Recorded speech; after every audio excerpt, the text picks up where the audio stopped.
번째는 저번에 잠깐 다뤘잖아요. 우리 채굴. 채굴. 네. 비트 채굴, 비트코인 네. 채굴인데 사실 이게 좀 어떻게 보면 일반 분들, 시청자분들한테 좀 어려울 수 있죠. 왜냐하면 채굴이라는 게 광산에서 채굴인데 두 가지 의미를 갖고 있잖아요. 그때 말씀 주신 게 하나는 비트코인 공급. 모든 가격은 수요와 공급에서 결정이 되니까 어쨌든 네. 채굴이 되는 순간 시장의 공급이 늘어나는 거지. 그게 그렇죠. 하나 있고 두 번째는 이제 그 암호 수학 문제를 푸는 거잖아요. 네. 푸는 과정 속에 여러 명이 이제 들어와서 그 문제를 풀면서 거래도 되지만 많이 들어오고 어려운 문제 풀수록 이게 이제 그 보안 시스템이 강화돼서 이 비트코인의 그 생태계랄까 이 강화되는 거지. 그래서 굉장히 이게 좋은데 이 채굴이 이제 그 두 가지 의미를 갖고 있어가지고 그러면은 좀 문제를 많은 참여해가지고 좀 어려운 문제 풀고 이렇게 해야 네. 계속 보안이 강화되면서 이 시스템이 안정이 되면서 시스템이 안정이 돼야 비트코인 전략적 비축자산으로서 가치도 올라갈 거 아니에요. 굉장히 그렇죠. 중요한데 문제는 이제 그렇게 해서 그러면 기업이니까 그 채굴하는 사람들이 채굴자들이. 네. 채굴자 입장에서 볼 때 그러면 내가 이거 채굴하는 동안 들어가는 비용이 있고 네. 내가 채굴해서 얻는 매출 수익이 있잖아요. 수익이 있고. 네. 이 두 개를 비교해갖고 행동을 결정할 거 아니겠어요? 네, 맞아요. 근데 이제 얻는 거는 되게 정해져 있잖아. 내가 채굴해서 4년마다 반감하니까 맞아요. 매년 그러면 평균적으로 반의 4분의 1씩이지. 그러니까 25%씩 주는 거예요. 아니요, 그거는 가다가 4년에 한 번씩 뚝 절반씩 줄어요. 그러니까 평균적으로 그런다. 네네네. 평균을 보면 이렇게 줄고 곱하기 가격이야. 그러니까 가격이 그만큼 4년마다 더블이 되면 그러면 레비뉴는 일정해. 네. 그죠? 4년마다 평균적으로 더블 된다고 해서 체크해보면 알 거고.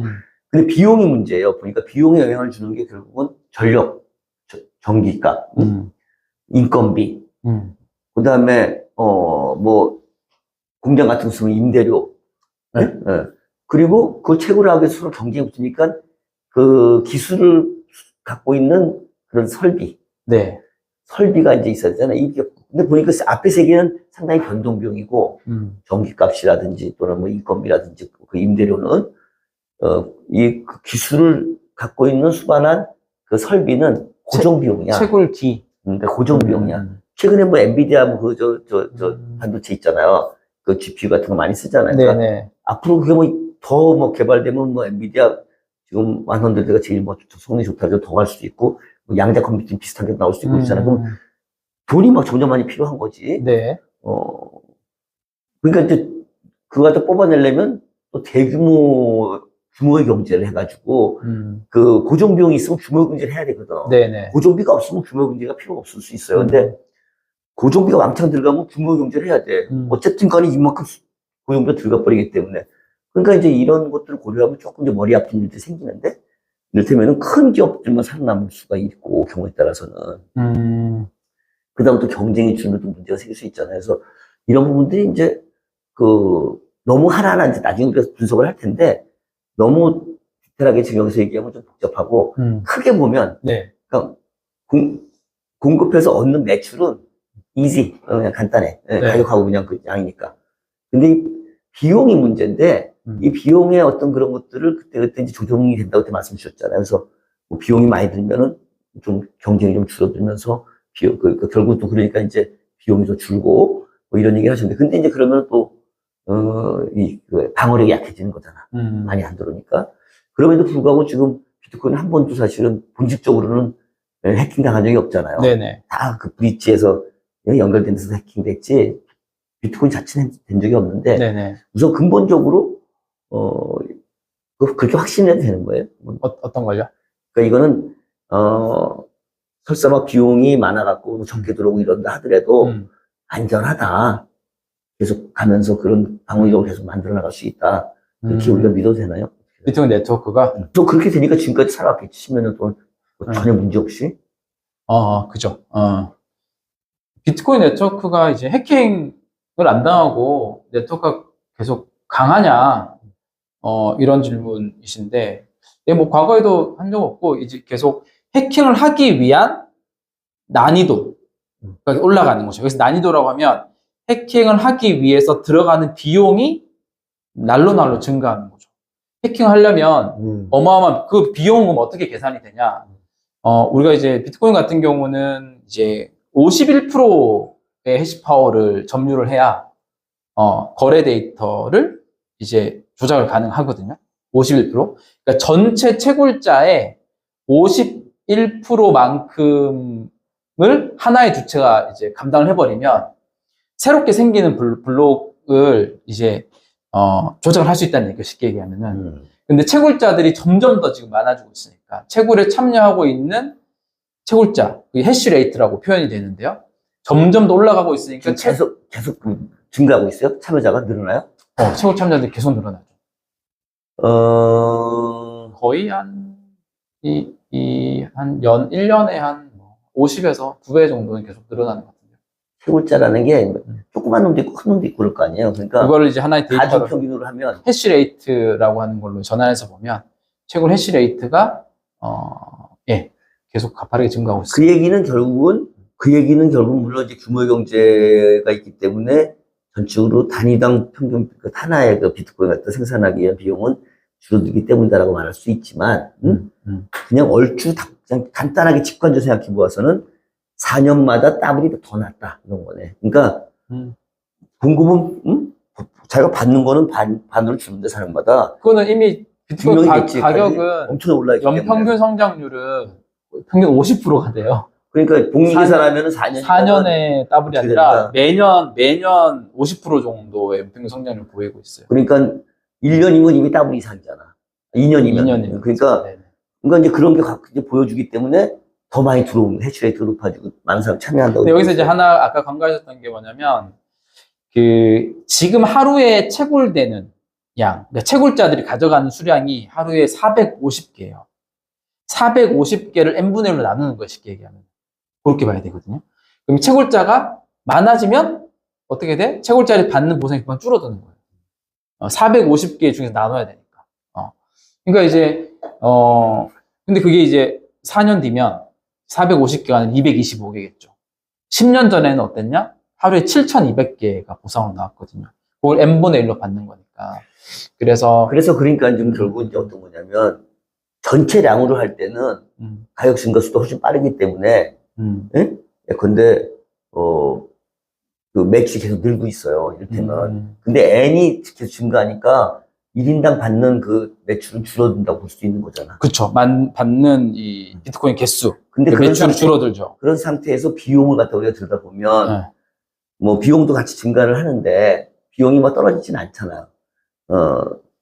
그래서 그 비용의 증가 속도가 지금 전체 매출가 가격으로 보게 되면 그거보다는 훨씬 적어. 증가 속도가 낮아. 그럴 수밖에 없지. 워낙 지금 그 수량은 줄지만 가격이 증가 속도가 빠르기 때문에 레비뉴가 굉장히 빠르게 증가하잖아요. 그러니까 비용이 그 정도 지금 증가하지는 않기 때문에 돌아가는 거겠죠. 돌아가는 건데 그러니까 조금 이제 그거는 100% 확신하기는 좀 어려울 수도 있네. 그죠? 그러니까 그런 면에서 볼 때는 많은 사람들이 좀 적게 들어올 수도 있는데 이거는 굉장히 아까 중요한 얘기를 하신 것 같아요. 이를테면 해킹하려면 해킹 코스트가 이 절반 이상, 예컨대 100명이 참여하면은 예컨대 51명분의 이상을 갖다 자기가 다 커버해야 되니까 51명이 들어가는 비용을 자기가 댈 수 있는 또 다른 기술이 해킹의 혁신적인 기술이 있거나 동일한 정도의 기술 갖고는 50배 이상의 비용을 더 들여야 되니까 감당할 수가 없다. 똑같은 걸로 하면. 그리고 왜 하는지 잘 모르겠다. 이런 얘기가 되는 거죠. 그러니까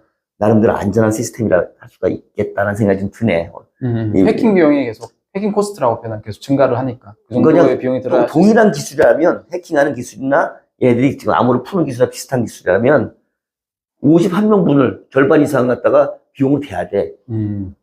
전기값 똑같이 들 거 아니에요. 그죠? 그렇죠, 맞아요. 그리고 인건비도 뭐 똑같이 든다고 가정을 하면 51% 하면은 50배 이상 돈을 더 대야 되니까 안 해. 그러는 거지. 근데 이제 뭐 엄청난 해킹 기술이 있어가지고 이걸 다 뛰어넘는다. 그러면 이제 얘기가 다, 그러니까 뭐 양자 컴퓨터 얘기가 있었던 건데 그게 아니면은 어지간해서는 힘들다. 그래서 지금까지도 안전해왔다. 이런 얘기가 될 수가 있는 거죠. 난 채굴에 진짜 중요한 거는 우리가 이제 이 네트워크의 강건성, 해킹 당하지 않는 이런 포커에서 좀 얘기했지만 아까 채굴에 들어가는 비용의 거의 80에서 90%는요 운영비에서 그 운영비는 아니에요. 인건비나 임대료 이건 얼마 들어가지 않고 대부분 전기료예요. 전기값이 비용의 대부분이라는 거예요. 그러니까 비용이 증가한다? 그러니까 전기를 비싸게 확보할 수밖에 없으면 채산성이 안 나오는 거예요. 재생에너지 얘기하려고 그러는 거지. 그러니까 전기가 그만큼 중요하다. 네. 그러니까 싼 전기가 중요하다는 거예요. 싼 전기가. 원자력 전기도 돼요. 그러니까 싼 전기가 중요하다. 채굴은 본질은 전기 산업이라는 거예요. 오케이. 그래서 낮은 단가의 전기를 확보할 수 있는 여건이 이 비즈니스 지속성을 할 수 있는 구조인 거죠. 그래서 비싸게 전기를 확보할 수밖에 없으면 채굴자 도태될 거예요. 그러니까 전략적 비축 자산으로서 비트코인이 많이 쌓이면 그 친환경 산업도 발달하겠네. 재생에너지 산업도. 그렇죠. 시청자 여러분, 제가 좀 너무 점프했나요? 왜냐면 이제 전기값 비즈니스라고 그러니까, 그러면 이제 원전이라든지 화력으로는 좀 힘들다. 비용이 너무 많이 드니까. 놀고 있는 에너지가 많다. 놀고 있다는 표현보다는 그냥 우리가 흘려버리는, 예컨대 뭐 수력이라든지, 네. 또는 무슨 뭐 지열이라든지, 뭐 우리 많이 얘기하시는 거 있잖아요. 그런 거에서 옆에 붙어갖고 그냥 왜 그런 거 문제가 있냐면 이거를 보관하고 이동하는데 코스가 너무 많이 드니까. 그리고 계절적으로 네. 계속 편차가 있잖아요. 어떨 때 뭐 여름에 비가 많이 와가지고 막 수력이 풍부해갖고 막 전력을 생산할 수 있는데 겨울에는 안 와. 뭐 이를테면. 그럼 여름에 막 하는데 여름에는 그 정도 수요가 없어. 그럼 보관하고 있어야 되는데 보관 코스가 커. 또 어디로 보내니까 이동 코스가 커. 그러느니 차라리 그냥 그거 버린다. 너무 크니까. 맞아요. 그럴 때 그 버리는 걸 그냥 옆에서 주담아가지고 비트코인을 채굴 하고 네. 그 중에 일정 부분은 보상을 드릴게요. 그렇죠. 30%. 네. 너무 좋아, 너무 좋아. 그럼 70%는 또 써. 네. 이거 뭐 맞아요, 전기값 맞아요. 대신. 그러니까 이제 굉장히 좋은, 버리는 거니까. 네네. 그러면 이제 친환경에도 도움이 되고, 친환경 발달시킬 수가 있고, 비트코인도 좀 더 그 채굴할 때도 코스트를 낮출 수가 있으니까. 전기 산업을 좀 효율화 시킬 수가 있는 거죠. 사실은 AI도 전기 산업이에요. 그래서 그러니까 AI 엄청나게 를 들어갔잖아, 데이터 산업인데. 그러니까 앞으로는 이 전기가 한번 좀 전기를 여러 가지 다시 볼 필요가 있어. 고모님, 그렇죠. 우리 전기 비즈니스 하는 데를 한번 봐야 돼. 이게 뭐 주식이나 뭐 이런 차원에서 봐야 돼. 이게 보면 거대한 채굴 허브를 만들어요. 채굴 단지를. 채굴 단지를 만들면 예를 들어 저기 서해안 쪽 남쪽에 만들었다 쳐요. 그러면 그 주변으로 에너지 생산 시설이 다 들어올 거예요. 왜냐하면 그 내가 생산한 에너지를 언제든지 돈으로 바꿔줄 수 있는 게 옆에 있으니까. 그럼 에너지 인프라가 잘 갖춰진 센터가 되는 거예요. 그 채굴 허브가. 그리고 그 채굴을 안 돌릴 때는 그 장소가 에너지 확보된 장소니까 그 장소가 AI 데이터 센터로 활용을 할 수 있는 거죠. 유연하게 적용이 가능합니다. 뭔가 이제 우리가 이제 데이터 센터 많이 얘기하고 앞으로 이제 우리 이번 정부에서도 데이터 센터가 엄청나게 저도 계속 주장하고 있어요. 그 데이터 센터를 국내에서 예를 들어 10메가, 100메가짜리 만들려고 하면 결정적으로 힘든 게 전력 인프라를 못 당겨서 안 되거든요. 그것 때문에 민원을 못 내거든요. 전력 인프라 못 당기는 게 있고, 그 뭐 방사능 전기장 뭐 이런 것들 때문에 반대를 많이 해가지고, 뭐 일반 장소에서 못 하니까, 뭐 해저에다 한다든지 뭐 여러 가지. 가장 힘든 게 전력 확보인 것 같더라고요. 전력 확보, 전력을 생산할 수 있는 안전한 인프라 확보. 이제 이미 그 정도 전력을 생산할 수 있는 인프라가 된 곳이 채굴 단지예요. 그게 이제 뭐 한국은 없지만 미국은 이미 주요 이제 전력 센터 발전소들이 채굴 센터이면서 AI 데이터 센터 같이 병행해서 확보하는 유리해. 근데 이게 말이 돼요. 땅덩어리 큰 나라들이 유리한 거야. 뭐 그런데 더 어디겠어요, 다. 뭐 사막, 뭐 나중에 좀 더 기술이 발달하면 바다 어디, 뭐 먼바다 어디. 거기 이제 풍력, 뭐 태양력 열 뭐 이렇게 할 때 거기 그냥 옆에 붙어가지고 하면 뭐 룰랄라 그냥 다 나오고. 그러니까 사실은 이제 그런 부분도 우리가 또 생각을 또 해야 제가 되는데. 얼마 전에 계산을 해보니까 그 얘기 많이 들으셨잖아요. 제주도의 풍력 발전소에 출력 제한이라는 얘기 들어보셨죠? 제주도에는 세 가지가 많다고 그랬는데 뭐였죠? 바람, 물, 여자인가 그다음에? 네. 해녀? 네. 이 출력 제한이라는 거 뭐냐면 돌인가요? 출력 제한이 매년 제주도가 갱신을 할 정도로 많은 횟수가 증가하고 있다는 거거든요. 출력 제한은 결국은 제주도 내에서 전력 수요가 없으니 전력 재생에너지 생산을 잠시 멈춰라. 일괄적으로 전력 생산을 멈춰라고 꺼버리는 거예요. 그러니까 재생에너지 더 생산할 수 있는데 수요가 없으니까 잠시 멈추는 거예요. 근데 이게 기사를 찾아보면 매년 갱신을 하고 있거든요. 그러면 이 출력 제한된 횟수를 가지고 얼마나 더 생산할 수 있는데 생산하지 못한 전력을 계산을 해보면 제주도가 한 2천억 정도 돼요, 연간. 그러면 야, 잠시 멈춰. 생산하지 마. 이 전력을 그냥 생산을 시켜가지고 실제 수요로 돈으로 바꾸면 한 1,000억 원에서 2천억 정도의 그냥 세수가 확보되는 거가 똑같거든요. 그러니까 그렇게 이제 제주도에다가 블록체인 앤드 비트코인 특구를 만들어야 되겠네. 그럼요. 그러면 제주도에 그냥 그 전력을 언제 쓸 수 있는 채굴기를 갖다 놓으면 그냥 그게 현금화가 되는 거예요. 그렇게 이제 우리가 좀 더 이해하기 쉽게 좀 이제 해볼 수 있는 거죠. 좋습니다. 채굴이 이제 그런 우리나라가 약간 지금 장점이 있는. 그러니까 제주도가 그런 데 되고, 뭐 섬에서 하면 되죠. 섬에. 전에 보길도 가니까 거기는 독특하던데. 제주도 한라산은 가운데 산이 있고 쫙 이렇게 밑으로 퍼지는데 보길도는 산이 바깥에 있어. 안에가 분지야. 맞아요. 물이 그냥 꽉 차 있거든. 맞아요. 그래서 주민들한테 이제 보상 주면 되고. 그러니까 윤선도 아저씨가 그래서 안 나오고 거기서 계속 집중어서 했다고 그러던데, 놀 데가 많아갖고. 저희 트리키즈에서 재생에너지 테스트를 하고 있거든요. 실증 테스트. 그러니까 수력 발전, 소수력 발전 테스트를 하고 있는데, 소수력. 테스트니까 생산한 전력을 못 팔잖아요. 테스트인데 누가 거기 전력 한전에서 사줘요? 안 사주잖아요. 인프라도 안 돼 있고. 그러면 보통 테스트한 전력은 그냥 현금화가 안 되는 거예요. 그냥 말 그대로 비용으로 다 나가야 되는 건데, 채굴기를 테스트한 전력만큼 쓸 수 있는 채굴기 갖다 놓으면 그 테스트로 나오는 전력조차도 송전 인프라가 없고 PPA 계약을 안 해도 내가 현금화를 해서 일부러 쓸 수 있는 거죠. 그게 채굴기의 특징인 거죠. 왜냐면 언제 어딘지 채굴기 갖다 놓으면 되니까. 채굴기는 인터넷만 연결돼 있으면 돼요. 채굴기로 지금 비트코인을 채굴한다는 얘기예요. 현금화한다고 무슨 소리야? 그죠? 비트코인을 채굴한다는 얘기죠. 그 꼭 채굴할 수 있을지 없을지 모르잖아. 경쟁인데. 그걸 모르시구나. 그래서 무조건 채굴할 수 있어요? 모든 채굴자들이 다 채굴을 자기 걸로만 하면 아마 채굴기 한 대를 하시면 아마 알았어요. 다다음 세대가 하나 가서 될 수 있는데 그래서 컨소시엄을 하고 있다 이거지. 컨소시엄을 하고 있어요. 채굴 풀이 있어요. 채굴 풀에 이제 넣어놓고 그러면 이 채굴 풀은 글로벌 몇 개 없어요. 그러면 채굴 풀에 딱 걸릴 확률이 높잖아요. n분의 1로 받는 거 100% 넣어준다는 보장이 있나? 응? 컨소시엄 풀에 넣어줘요? 그건 다 넣어주죠. 다 넣어줘? 그거 안 넣어주면은 채굴자들이 그 채굴 풀을 안 쓰죠. 다 바꿔버리는 거죠. 그렇지만 거기 또 이사회 같은 게 있을 거 아니야. 몇 놈이 결정할 거 아니야. 야, 넌 안 돼. 넌 들어와. 아니, 그건 거의 이제 하면 그대로 그 채굴풀에 참여한 채굴자들한테 다 n분의 1로 좀. 왜냐하면 채굴자를 다 무조건 다 받는다는 얘기는 도움이 돼야 되잖아. 채굴할 때 얘가 똑같은 정도의 강도나 또는 그걸로 예측 계산 가능한 정도로 걔네가 채굴에 참여해서 노력을 해줘야 된다는 얘기잖아. 맞아요. 그걸 다 알 수 있어요, 투명하게. 그럼요. 그래서 큰 채굴풀이 있고 작은 채굴풀이 있잖아요. 큰 채굴풀이 비트코인을 블록 생산할 확률이 높겠죠. 그만큼 해시레이트가 높으니까. 그래서 하여간 채굴이 되면 나눠 갖는다는 거죠. 나눠 가지니까 그냥 혼자 채굴하시면 우리 솔로 채굴이라고 그러거든요. 솔로 채굴 있어요. 못할 확률이 높은 거지. 솔로 채굴에서 한 번씩 로또 맞듯이 한 번씩 올라와요. 이번은 채굴풀이 아니라 솔로 채굴자가 비트코인 채굴했다 그러면 혼자 3.125 비트코인을 얻는 거예요. 그게 뉴스로 막 뜨고 그러거든요. 가끔씩, 아주 가끔씩. 로또 걸릴 확률 정도로 한 번씩 나와요. 하여간 어쩌지간 100% 개런티는 아니고 확률이 높은 상태로 컨소시엄 구성해서 할 수가 있는데 지금 갖다 놨어요? 네. 참여했어요, 컨소시엄에?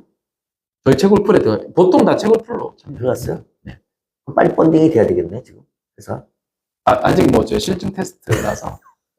아니, 실증 테스트 안 돼도 바로 그건 들어갈 수 있다며. 전력 확보가 중요하죠. 그쪽에서 안 줘요, 아직? 실증 테스트가 돼야죠?